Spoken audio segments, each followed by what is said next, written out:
Okay, it's about that time where I review Call of Duty Black Ops 4. Before getting started, we are running a giveaway starting today as of the release of this video and running exactly 1 week. It will end on October 22nd, 2018, 7 days after this video's launch date, and I would like to thank Sliver TV for making this one possible. The giveaway is for 2 copies of Call of Duty Black Ops 4, the very game I am reviewing right now. Side note, they will also be available on the winner's desired platform of choice, so don't worry about that. And also an Xbox One Elite controller. If you want to enter, there is a link down below to the giveaway page in the description, and there are a few different ways that you can get extra entries, like subscribe to this channel, follow the Twitch, follow the Twitter, etc., etc. General giveaway tactics to ensnare more viewership. But anyways, moving on. If you are watching this after the giveaway is over, don't worry, I am partnering with a few different platforms right now in the hopes of doing this sort of thing more often, so stay tuned on that. It'd be nice to not only review a game, but give away a few copies of it every time as well. So again, big thank you to Sliver TV for making this one possible.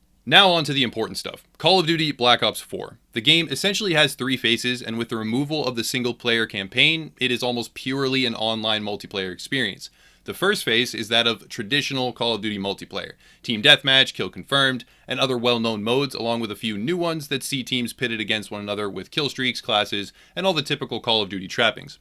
The second phase is that of zombies. Over time, the zombies mode has grown from a single map with only a couple of different rooms to a fully fledged storyline with large numbers of buffs, secrets, weapons, and in essence, the mode has become sort of a game in and of itself. I know a large number of players who actually only buy Call of Duty specifically for the zombies mode.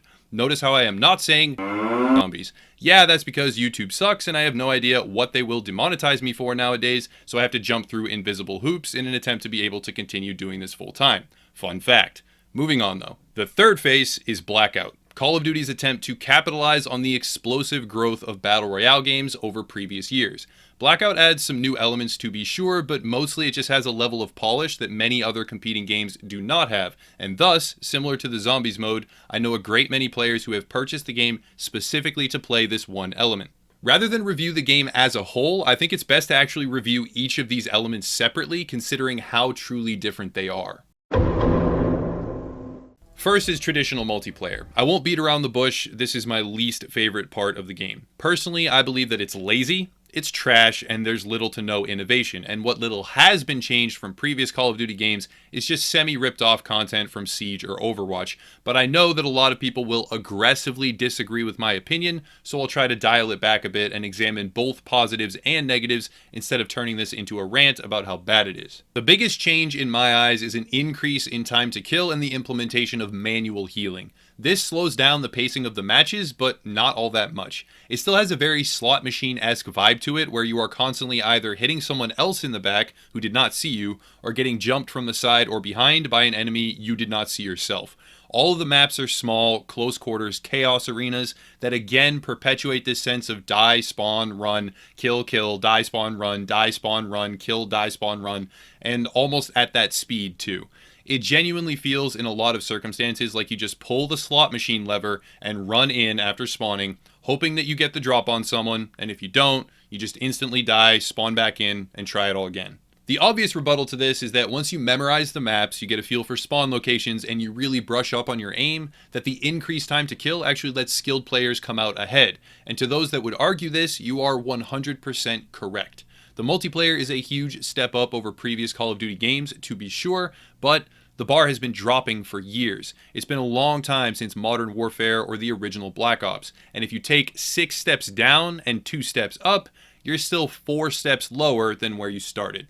When it comes to individual balancing, right now the flavor of the week is quickscoping, and I've seen some crazy clips on Twitter too. Players getting sniped through cover, what appears to be tracking and latency problems, and all of this can change in a heartbeat, so I won't harp on it too much. And if you're a big fan of quickscoping, snipers, and that kind of battle, you will probably love the current multiplayer, but it warranted a mention even if it's likely temporary. Some of the gadgets and abilities are pretty cool. Granted, a lot of them are just pulled directly from other games though. It still has to be acknowledged that they can be fun.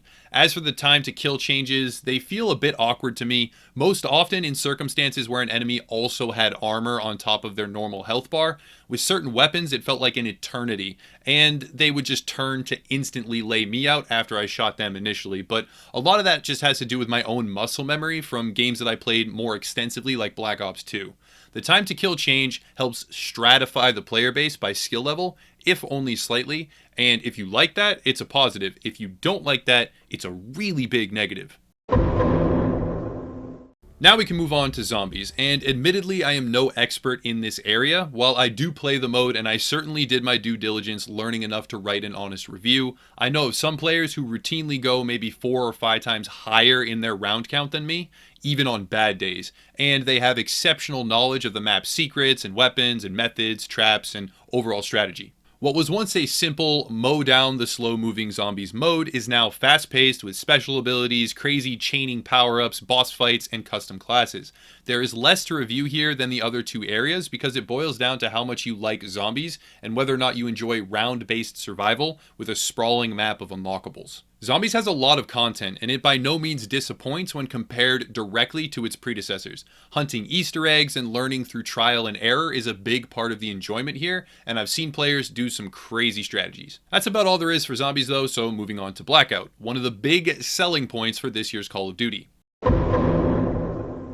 To me, Blackout was a dark horse. It could either be a crappy patchwork, dead-on-arrival creation, or actually break into the scene, and it's pretty definitive thus far that it has not failed. I've already mentioned relative polish and some new mechanics, but the reasons why Blackout is actually a really good battle royale extend far deeper. One of the primary factors is pacing. Not only do your jump helicopters move quicker than competing battle royales, you also drop faster. The wingsuit lets you travel quicker both vertically and horizontally. The parachute is only active for a brief moment before you're on the ground looting. Loot is plentiful, and once you're armed, you have a fairly decent chance regardless of what you find.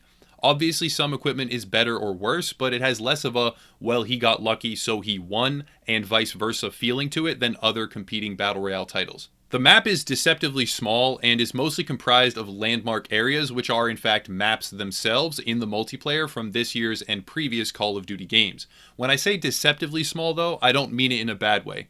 It's made in such a way that you can land anywhere you want thanks to the wingsuit, regardless of the initial helicopter flight path. And additionally, with any sort of reasonable head start, you can get from anywhere to the safety of the circle by just running. Vehicles can be fun, and if you really press your luck and loot an extremely long time, you may need one to get to safety, but yet again, there is far less of the, well, we couldn't find a vehicle so we are just dead to circle situations that are frankly really frustrating in other battle royale titles. Another element to Blackout is the zombie random box, defended by a small horde of zombies. At first I was skeptical of this, thinking it would be a bad addition to an otherwise PvP pure game mode, but they did it rather well. It's fairly easy to get the rewards, but the zombies take ammo, they create noise, and they result in much more overall danger, but a juicy reward when you're done. The box also moves around the map, sometimes multiple can appear at the same time even, and it offers dynamic encounters and interest points. It's refreshing, a new element in conjunction with the game's overall pacing that gives it a sense of identity. Blackout is by far my favorite part of Black Ops 4. This is obviously not true of everyone, but I think it is head and shoulders above the rest of the game, not only in its construction, but also in its peak popularity capitalization.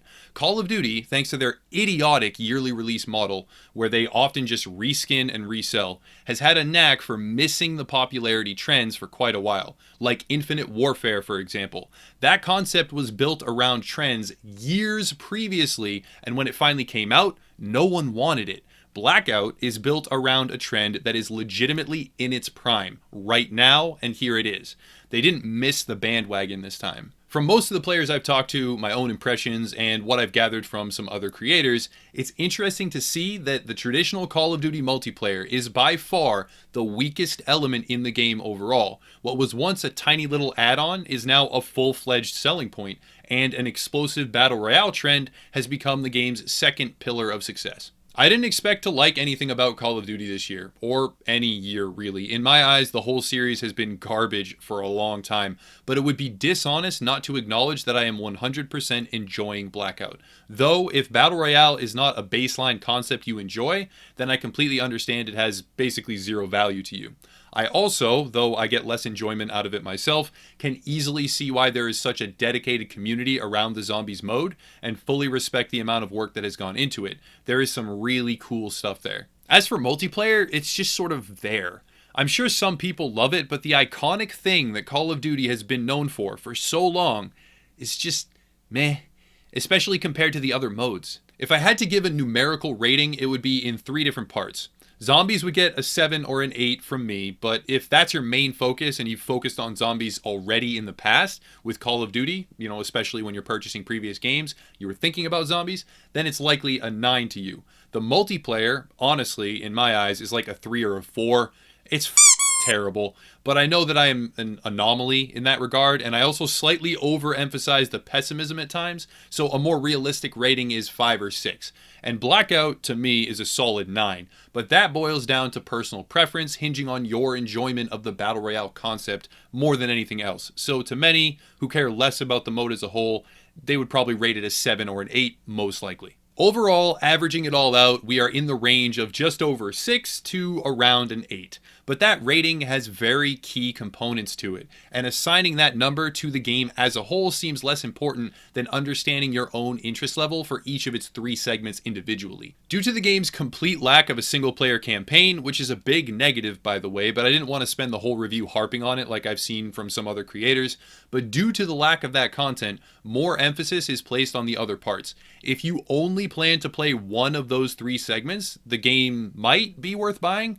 It could be, but that's up to the individual. If you plan on playing 2 of these segments, especially Blackout and Zombies, the game is probably worth buying. There's a lot of content there, though I am no fan of Activision, I have to acknowledge quality when I see it.